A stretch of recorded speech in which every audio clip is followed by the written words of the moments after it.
As you guys can see, Ron Coomer is going to be on the show. Make sure you like and subscribe. Give us a thumbs up. We're going to talk some Cubs baseball from here in Mesa at the complex. Let's get this thing started, though, with your invitation to the Cubs baseball channel. Go Cubs.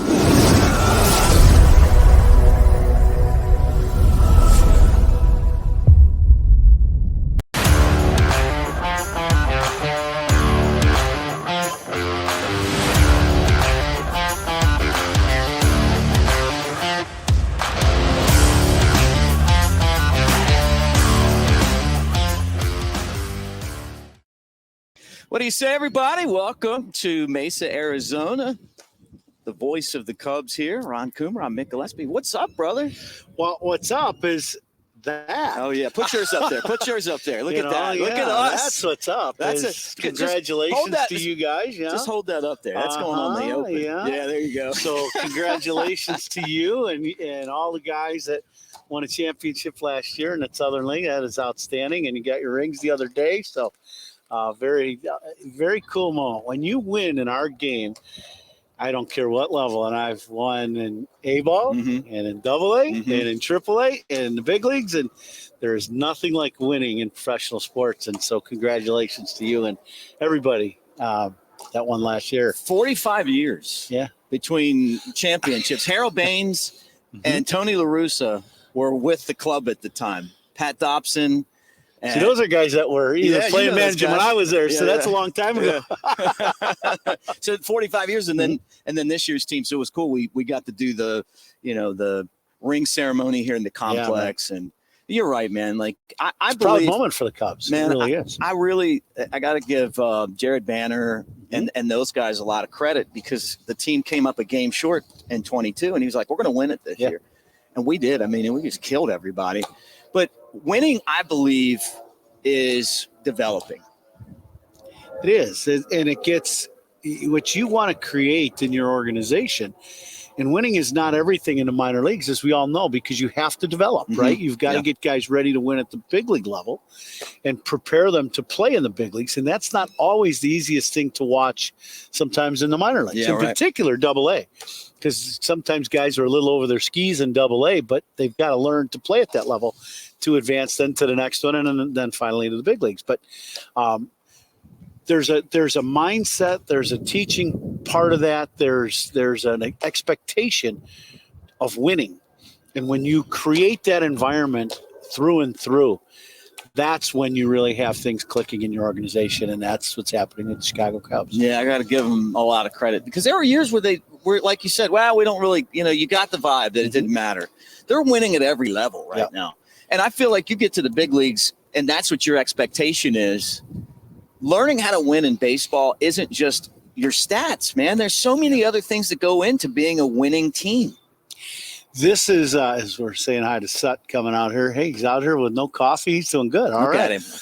So I think there's when you start talking about winning baseball, it's totally different than what a kid goes through. And I always call it like combine baseball. Like they have the football combine and they do all these things in baseball too throughout the summer. But that's not winning baseball. The last step of being a professional player is learning how to be a good winning player. And that's a lot of little intangible things that have to go in. And that's what we're, hopefully getting taught at the lower levels, and it will show itself in Chicago eventually. Well, what's going to happen is there's so much talent right now. It's different than the core four. It's not like Javi and Chris Bryant and Kyle Schwarber and those guys where it's like, okay, you got this guy and then everyone else. It's more like, maybe just a little lower, but a little lower. You know what I'm saying? Like still elite talent, but there's just so many different guys. You got, 2 or 3 shortstops. You got, 4 or 5 outfielders. There's so many good outfielders that the last year you made a trade, giving up one of them, Nelson Velasquez. Jonathan Perlaza went to Korea, and these are 2 really good players. But then you look and you're like, well, we got Pete Crow Armstrong, UCO and Casey now. Alexander Canario has a chance to make the team out of spring training. Kevin Alcantara. I mean, the Jaguar. But there's more guys coming, and it's going to eventually think make the team better because competition makes you better. Competition makes you better. And the one thing you got to remember when you're playing in the minor leagues is you're not just playing for the Chicago Cubs. You're playing for the other 29 teams. Yeah. That's the business we're in. So that's part of it too. And for some of these young guys, they have had, like Casey, you're saying, he had a great spring. He's swinging the bat well. He's showing himself well, working a lot on his defensive. Talk with Counsell about him and his work on the defensive side. So, whether it be in a couple months or it be in a year, he's ready to come here and play the entire game, not just be a guy that can swing the bat. I grew up playing third base. You're an all-star third baseman, so much different, but still the same. I mean, where you one thing I love about baseball is that so many of us played the game. Right. I mean, 20-some years of playing That's third. the good and the bad. Yeah, right. Scary, Yeah, I know right? what you mean. But I'm watching, as Christopher Morel tries to make that transition. And to me, I think the toughest thing is your footwork is so different at third base than any other position I ever played, and you know this, right? And I wanted to get your opinion, but it's like you're constantly moving, depending on how you feel. Sometimes you start back, but you're really coming forward, the way I was taught to play the position. And then you're constantly like on red alert because if you're not, you'll get killed. Yeah. So I think for Christopher, the last step for him, he's got hands to play third base, not an issue. Mm-hmm. He's got the arm for third base. Yeah. And I think to your point, the one thing about playing third base is the arm angle is different from anywhere else, right? It's probably more similar to second base than it is short in your arm angle of throwing, but you've got to throw the ball 70 feet farther. Yeah. So the ball's got to have carry to it. So that's the issue. And for that, you have to have good footwork. And you get put in all kinds of different positions physically with your body, the way the ball carries you. So I think Christopher is going through some of that. He's had some really good days in camp, and he's had a couple that weren't so good. Mm-hmm. And, when you read Counsell's assessment of that, I've known Counsell for a long, long time, and he's a big league infielder, right? I played against him all my big league career. And he talks about the mistakes being made, and that's a good thing. And I couldn't agree more. To learn and understand the how and the why you do certain things, and the infield instructors are doing certain things. If you haven't experienced any failure, then you go, well, why am I doing this? Yeah, right. And you're an elite athlete. Why am I doing this? Well, guess what? That's why.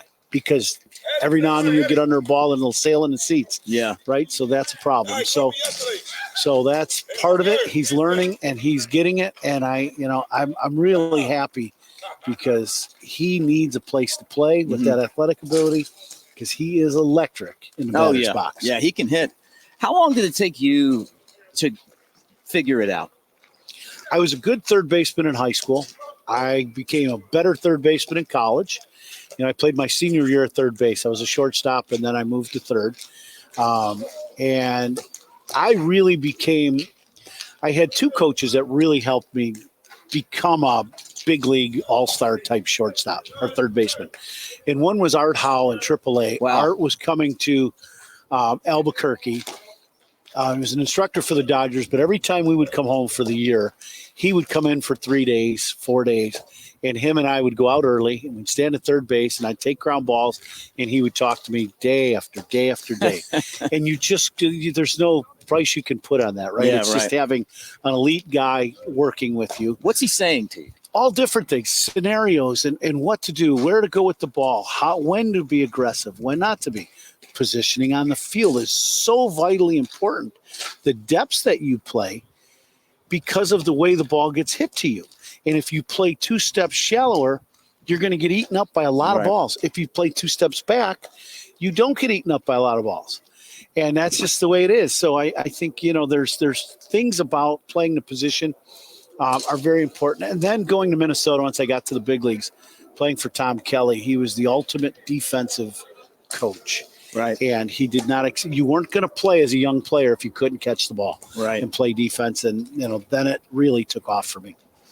I saw Randy Bush. Bushy's coming on tomorrow. Bushy's here, yeah. Great. Another former twin. A former Tom Kelly guy. Did you guys cross paths in Minnesota? No, never. Only he had been retired from playing, and then I got there.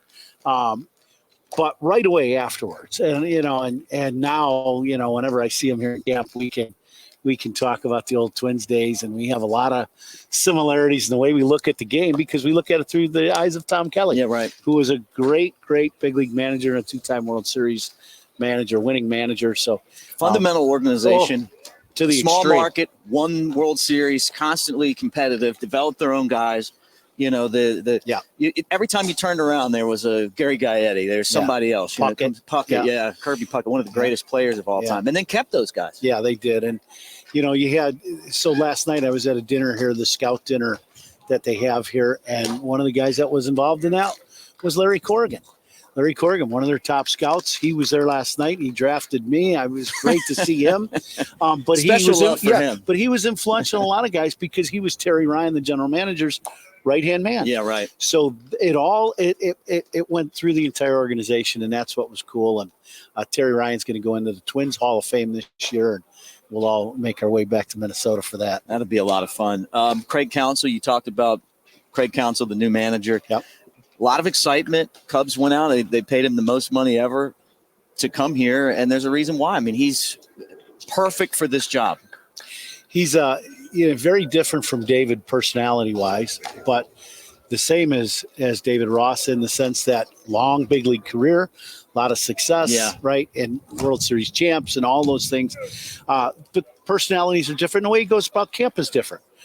No saying one's right and wrong. It's just different. Right. Counts as an infielder, longtime big league infielder, and his attention to detail about the defensive side of the ball is going to be seen right away because a lot like Tom Kelly, he talks about run prevention, and that is all-inclusive other than the two hitting coaches. Maley doesn't want to hear about that, but that's okay. That's not his job.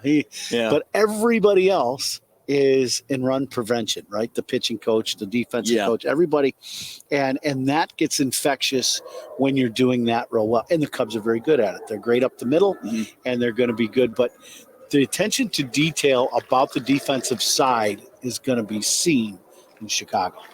Cody Bellinger finally re-signed. I mean, we were all kind of hoping that he would, right? Yeah. No pressure on the front office or on his people, but got the job done, and now he's back. Well, I was joking with him. I think it was second or third day he was here in camp, and we were laughing. I'm like, so how did it feel to have your boys working out like 3 miles from where you're living and you not being able to come here and hang out and hit some baseballs and do that? And it's a difficult situation. One, it's the business side of our game, and now it's over. And the Cubs have their center fielder, and it's good. And he's all smiles in camp. And the one thing it did is it filled a lot of holes in this Cubs ball club that needed a veteran bat player, defensive player in the middle of that lineup. And he fills a lot of that, and it's great to have him back. I love about the guy is that you put him at first base, and he's a good first baseman. You put him in center field. Yeah, right. Elite. Even better. He's great. And then he's great in center field. And then, I figured that he'll probably DH a little more this year just to keep him fresh for the end of the season. But I don't know.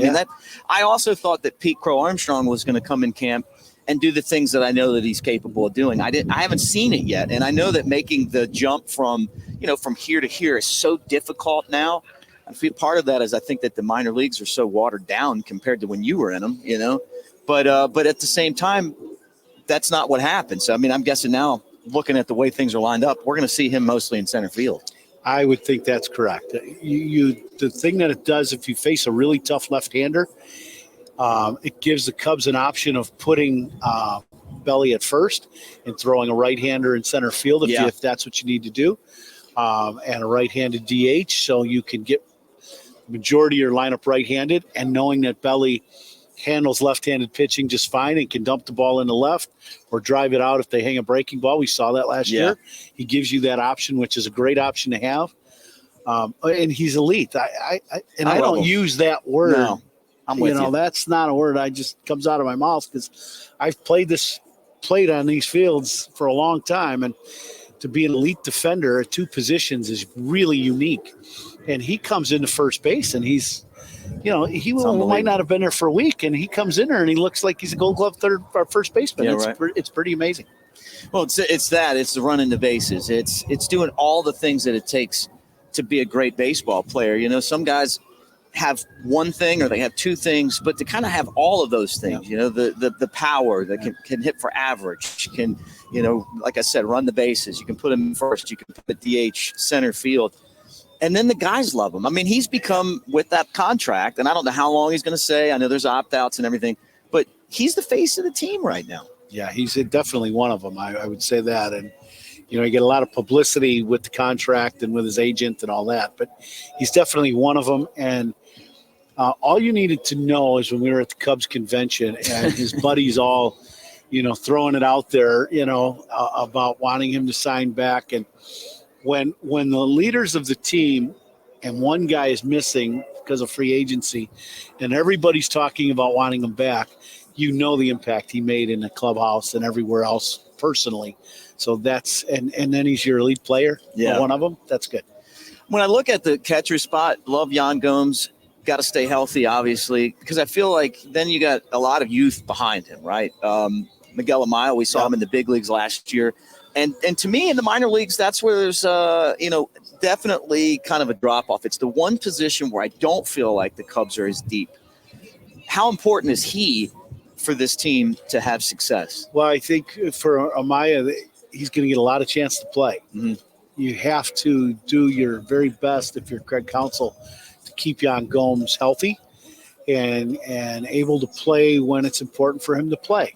And so what that means is you're probably going to look at an even split or something like that with Miguel. And Miguel showed himself very well. The thing I like about Miguel, he's an energy guy, right? He's always ready to go. He's eager.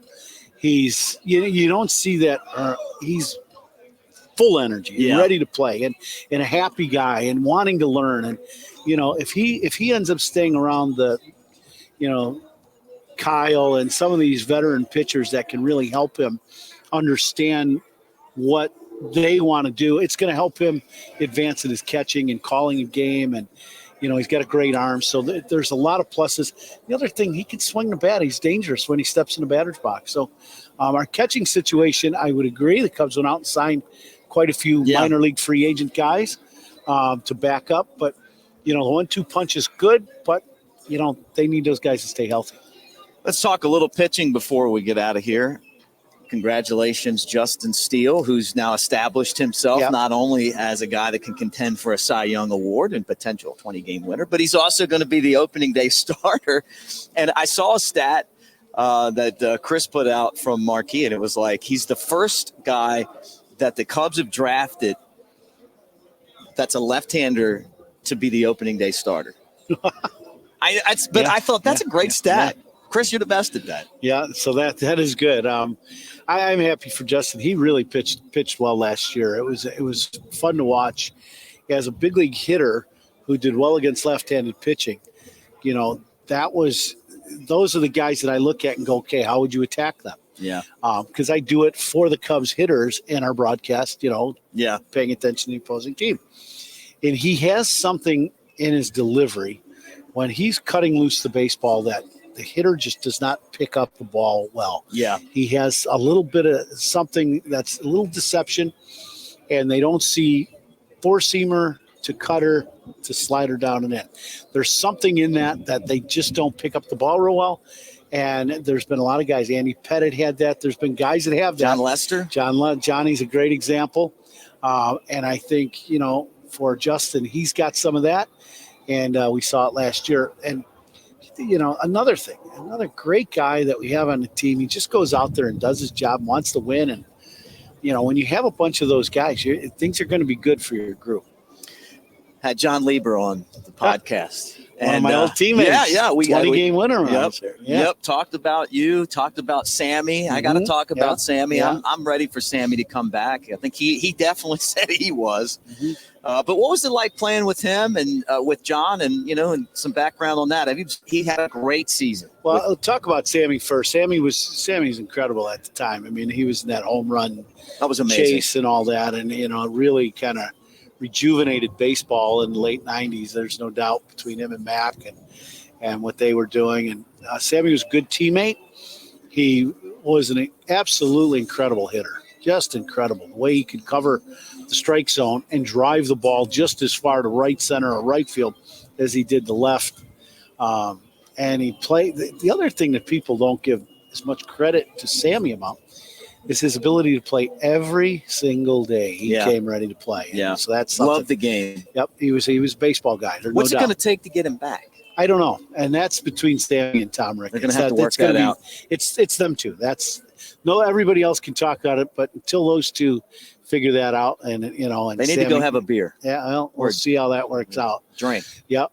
But the thing about Liebs, when you're talking about Johnny, he was one of my favorite teammates. He's, he got the ball. He was the ultimate. This pitch clock thing would have no relevance to him whatsoever. That's what he said. He got the ball, and you better be watching home. He doesn't like the new rules, but he doesn't mind that way. He's ready to throw the baseball, man. And at third base, you'd count 1,000, 2,000. You better be looking at home because he's throwing it again. And, but a great teammate, great guy, 20-game winner in 2001 when I was playing behind him at third base. And still to this day, when I see him, as soon as I see him, I start smiling.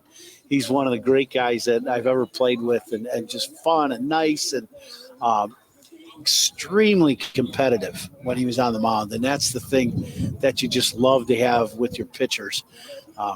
And I'd be crazy not to say great slider, not even good, great slider. Mm-hmm. Had a wonderful career in the big leagues, and pitched with the Cubs and was with the Yankees, and obviously would come up with the Pirates, right? Pirates, that's correct. Yep. And played on some really good teams too. I wanted the mistake I made was not asking about Pat Mahomes. Now that Patrick's the best player in football, right? But a former Cub. Well, it's been awesome hanging out with you. Your partner and you guys, and you do a great job on the radio. Pat Hughes, now a Hall of Famer. You got to be part of that. Yeah. How cool was that? It was very good. We all got to go down to Cooperstown. We took a couple days away from Wrigley Field and went to Cooperstown with Pat, and it was an incredible moment. I couldn't have been happier, prouder, and for him, and then for the Cubs too. I mean, the Cubs did such a great job. Tom Ricketts and Craig Kenny and Colin Faulkner, the way they great guys. The way they handled all of that and making it just such a great situation for Pat, his family, and for all of us to just kind of hop on board, with everything that was going on. It was really a great weekend, and just happy for Pat. And he's not the best. He's there's been some good ones, Vinny and some of the other guys, but he's right in that.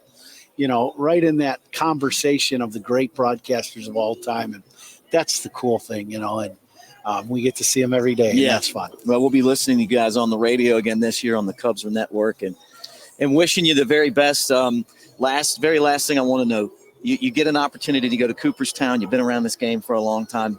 Give me your favorite piece of memorabilia. What's the one thing that you have or a couple things that mean a lot to you, because we all collect stuff. Yeah. John Lieber even came over. He's like, I'm collecting. And I'm like, well, here's my bat from Rhino. Yeah. His fungo bat that he signed for me. And here's this picture of 4 20-game winners, all signed from Baltimore in 71 with their win total on there, which we were thinking. That's a good one. Yeah, that's a great piece, right? Yeah, McNally, Dobson, and Cuellar. My favorite piece that I have, and I've got some great baseballs from, guys that played, and you name an all-star player, and I probably got a baseball signed by him at the house. Nice. But I think my favorite piece of all time is I have a Babe Ruth signed hat. Whoa. And that's my favorite piece. When I was in New York, I've always been enamored with the career of Babe Ruth and his situation of being able to be that guy with his childhood and all that he had to deal with. So I had a chance to acquire, you might say, a Babe Ruth That's a good signed thing to acquire. hat. Is it like a Yankees hat? Yes. And is it like a real Yankee, like a game worn? Yankees game worn hat, commemorate, with all the stuff that goes with it to make sure it's authentic and all of that. And that's kind of my prized possession. Well, that's a great prized possession. It's a good one. Yeah, it's a good one. Well, Ron Coomer, thank you so much, brother. Mick, always great to see you, man. Always great to see you. And anytime this summer, when I look at my phone and it's you, I get a smile. We've done a lot of ball games together. It's always good to see you. More to come. Here. Yep, more to come. Absolutely. Hopefully. All right. Well, that's Ron Coomer. I'm Mick Gillispie. Thanks for hanging out with us here on the Cubs Baseball Channel. And make sure that if this is the first time you're hanging out, like and subscribe. Give us a thumbs up. That's a great way of saying go Cubs. See ya.